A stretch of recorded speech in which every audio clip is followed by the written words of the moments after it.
Hey everybody, it's Kendra. Welcome to my channel if you're new, and welcome back if you've been here before. So in my video today, I'm going to be talking all about my absolute favorite tools for food preservation. So the main types of food preservation that I have been doing lately are water bath canning and freezing. I've been doing a ton of freezing. So I've done fermentation and I like ferment stuff now and then, but I'm not doing enough of it to really have any favorite tools. So I'm not really going to be talking about fermentation today. I do have some books I'm going to be talking about, and I do have one fermentation book to mention as well. I'm also not going to be talking about pressure canning because I don't have a pressure canner and I've never actually done anything with pressure canning. So if you are a pressure canner and you have tips and products you love, please leave me a comment down below. So yeah, if you are new into the world of food preservation, maybe this video will help you to just kind of get an idea about some of the things that you might need to pick up for canning, for water bath canning, or for freezing. All right, let's get into it. So I think the most important things you're gonna need is a nice variety of pots. Now, all of the pots that I use are stainless steel. I use stainless steel because it is the least reactive metal and you can do acidic food. So if you are canning tomatoes, you wanna be using stainless steel because tomatoes are acidic, and if you're using like aluminum or copper, some of that can get into the food, and that's not good. So all the stuff I'm talking about is stainless steel. Now, if you're water bath canning, you will absolutely need a giant canning pot. This does not have to be stainless steel because the food is not actually gonna touch this in the water bath canner, but I like to have a stainless steel one because I can also just use this if I'm doing a giant pot of soup or something. So the pot that I use for my actual water bath canner is this. So this is 24 quarts, stainless steel. I got it at Costco. It is from Tramontina brand. So this is amazing as a water bath canner. I can fit, you know, all like, I think I can fit seven quarts in this, 7-quart jars and maybe 8 pints. I can't remember. But this is great for a water bath canner. But if you are doing a ginormous batch of soup or something, it also works for that. So, and actually, like when I was talking about the stainless steel thing, I got like 40 pounds of tomatoes to make tomato soup, which I froze. So I used this. I mean, this whole pot was basically full of tomatoes. So yeah, you can do double duty with this as a water bath canner or just a ginormous pot for cooking a ton of stuff. Now, also, I always have 2 other sizes of pots. So this is an 8.5 quart stock pot. This is also from Costco, and this is the brand Demeyere out of Belgium.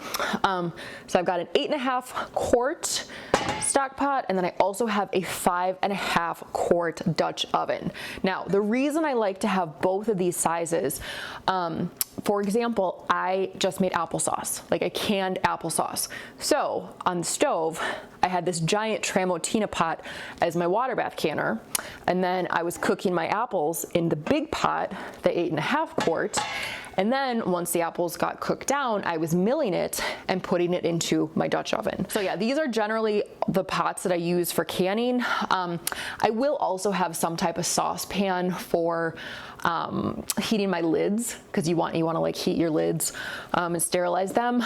But that, I don't care if that is like stainless steel. I mean, the one I use is stainless steel, but that's not that important. All right, so those are the pots that I use. Now, for your water bath pot, you know, I use this giant 24 quart one, but you need something for the bottom. You can just put a towel. You could put like a couple dish towels in there and then fill it up with water. That's fine. You don't want your jars just sitting on the bottom and just shaking. You want to have some sort of barrier between the bottom of the pot and your jars. So you could just put down a towel. Sometimes you can find like a rack or something like that. You can just rig something up like I did. These are regular size rings, canning rings, and then I've just tied them together with cable ties. This is fine. Obviously, because the cable ties do go up, sometimes it can be, the things are like a little wobbly, but this does work. This is totally, totally fine. And if you get into canning, I swear you will be like, what am I doing with all these rings? I have bags and bags and bags of rings and don't have anything to do with them. So do a craft project like this. All right, next up, I've got some canning tools. This is a basic set from Ball, super, super standard and very affordable. So you get a funnel, very helpful for filling your jars. You get one of these like jar lifter things. So you lift from this end. This has kind of like a rubbery silicone finish. So this you just, you know, can easily grab your jar, because obviously if you've got a bunch of jars in a pot of boiling water, you need some help getting them out. So you definitely want some type of jar lifter. Then it also comes with one of these. So this is like, you can see it's got these little teeth on it. And it has measurements. So when you start canning, you'll notice that recipes say leave 1/4 inch of headspace, leave 1/2 inch of headspace. And these each have that. So this is like a quarter. So if I need to leave it 1/4 inch, I'll put this on the outside of the jar and that'll tell me where to go. So this is super, super useful. And then this one is like a little magnetic wand. And this is very useful for picking out your clean lids out of hot water. So you just pick it up and then you put it on your jar and then you screw the rings on. So all these tools are super, super, super useful. Now, also, in addition to the funnel that came with this, I tend to also have other funnels. Like I like to be prepared. I have a very well-stocked kitchen. So I do have, you know, some stainless steel funnels.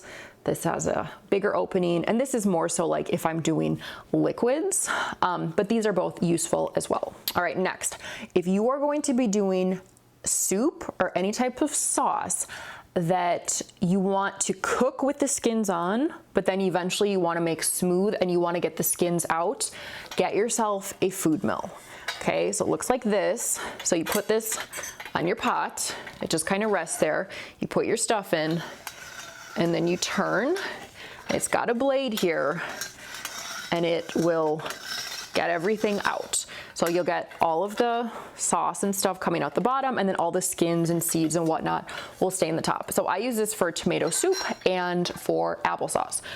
This did come with different size blades, so you can keep stuff like as chunky as you want or as finely grated up as you want. I have only ever used the 2 smallest sizes. I use the smallest for applesauce and then the next size up for tomato soup. So the reason I use this for applesauce and for tomato soup is because I don't peel those things. I am a lazy applesauce maker and a lazy tomato soup maker.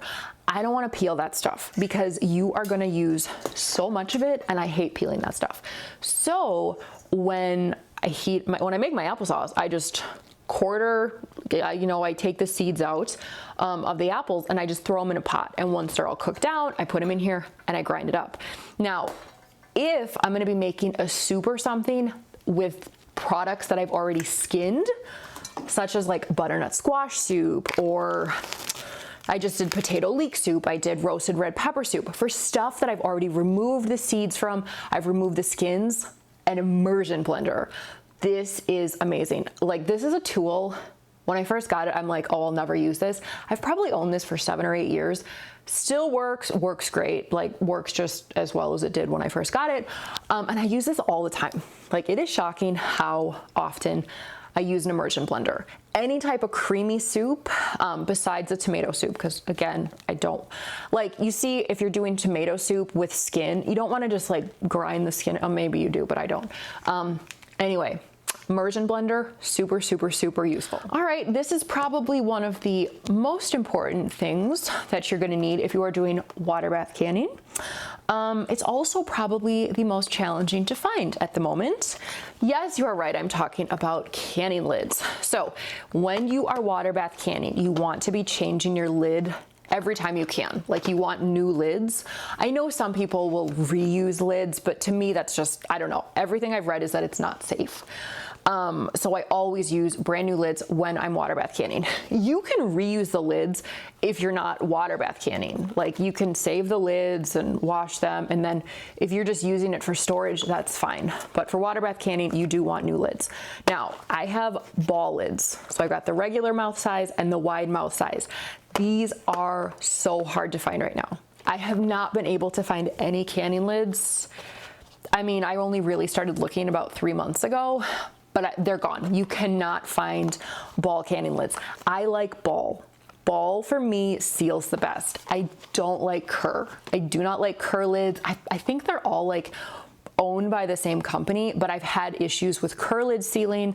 I know there's a new brand called Pure, P-U-R. I don't really trust it. I don't know. Luckily, I still have enough lids stocked up from like the last seasons, the last couple years of canning, so I'm fine, but good luck finding lids. If you are doing canning now, do your best to try to find lids because these are a hot commodity right now. These are so hard to find. I know that Ball has been having problems in their factory and a lot of their lids are having issues. So luckily the lids I have are old, so hopefully these do not have any issues. But yeah, if you've been able to get your hands on canning lids, let me know. If you've tried that Pure brand too, I would love to hear what you think of those. All right, now this only relates to freezing, but the most useful product I have found, and I will talk about this product again and again and again on this channel because I love it so stinking much. Super cubes. These are so useful for freezing. These have been in serious rotation in my freezer recently. So super cubes are basically silicone trays. They have a nice heavy wire around the top. So they're very, very, very sturdy. This is a 2-cup size. This is a 1/2 cup. This is their 1-cup size, and then they have some smaller ones. This is 2 tablespoons, and this is their cookie tray. I would imagine this is about 1 to 1.5 tablespoons. I use all of these all the time. So for soups, I've been using the 1-cup portion size and the 2-cup. I did freeze some shredded zucchini in the 1/2 cup portion. And then these small ones are getting a ton of use right now. I actually just got a 5-pound box of organic turmeric. So I juiced that and I froze the juice in both of these. I also got a 10-pound box of organic ginger, and I juiced probably like 6 or 7 pounds of that, did the same thing. So now I've got a ton of turmeric cubes, a ton of ginger cubes, you know, to just pop into a cup and put some hot water in it. I've also used these for pesto if I have leftover pasta sauce, if I have leftover pizza sauce. You know, these are so useful. So obviously, yes, you do need some freezer space if you are going to be doing a lot of freezing. I have been doing a ton of soup recently. I did my tomato soup that I froze. I think I got, it would be the equivalent of at least 40 portions like of this size. I did about the same amount of roasted red pepper soup. I just did leek potato soup. I'm gonna do veggie chili this weekend. I'm gonna do butternut squash soup. So my freezer will be stocked with cubes and cubes and cubes of soup very, very, very soon. So anyway, if you've never heard of super cubes, they're amazing. They were on Shark Tank. They got Lori's like golden ticket thing. They're such good quality. They're such good quality. I will continue to talk about these until the cows come home. Anyway, yeah, if you're gonna be doing a lot of freezing, especially stuff like soups or sauces, these are super useful, and you also can bake in these. I have not yet baked in them. You cannot bake with the lid on though. That will melt. Okay, just a couple more things. Now, one thing I want to mention, if you make a lot of jam, I don't make a lot of jam, but one problem I always had with jam is that it's so sweet. Like I look at recipes for jam and it'll be 4 cups of fruit and then 4 cups of sugar. And I'm just like, I can't, that's just so unhealthy. Like to me, that's just way too much sugar. So I use Pomona's pectin. So this is a pectin that allows your jam to thicken, but it does not need a lot of sugar. So I can use sugar with this, I can use honey, and you can also use this in recipes that you are going to water bath can or freeze. So like this summer I just did freezer jam. I'm just not in like the canning mood right now, and I do have freezer space. So I did peach jam, strawberry rhubarb, and there was something else, but I can't remember what. But yeah, you can use a lot less sugar, a lot less honey with this, and it still thickens, and it's really, really good. I feel like with this, you can actually end up tasting the fruit. Alrighty, and finally, I want to share some of my favorite food preservation books. So for canning, I have two, and I actually don't have the other one here, but I will put in a photo. It's at my mom's house because we're going to be using it for making apple pie filling. So the first book I love is the Ball Canning book, but it's the second one. It's not yellow on the front. It's kind of blue. I'll put a picture in. That one's really great. Also, this one is called Put 'em Up. This is super, super useful for canning. And I believe they do have like freezing recipes in here too. And then I also do want to mention this one, Not Your Mama's Canning Book. This is useful. Lots of good ideas. The reason I always use this is because this is a tomato soup recipe I always use. So this year I just froze my tomato soup, but in the past I've always canned it. It's very, very good tomato soup, very, very healthy. Love it. Also, talking about Pomona's pectin, they do have a cookbook. So this is Preserving with Pomona's Pectin. Loads of ideas for jam, preserves, jelly, etc. Talks more in depth about using Pomona's pectin. You don't need this if you want to use this though, because this does come with like a very in-depth guide about how to use Pomona's pectin, so you don't need the book, but I just think the book has loads of great ideas, loads of explanation. Okay, and then finally, if I had to recommend one pickling book to you, it would be this, The Joy of Pickling. Great book, tells you how to pickle everything. I mean, this is super, super thick. Number one choice for a pickling book, and my number one choice for a fermentation book is this one. So fermented vegetables, also super, super thick, loads and loads and loads of recipes. I've definitely used this for a lot of stuff. Alrighty, so there you go. Those are my absolute favorites for food preservation, particularly like canning and freezing stuff. Now, I did not mention jars, because obviously if you're gonna be doing canning, you need jars. I like ball jars. I do have some cur jars.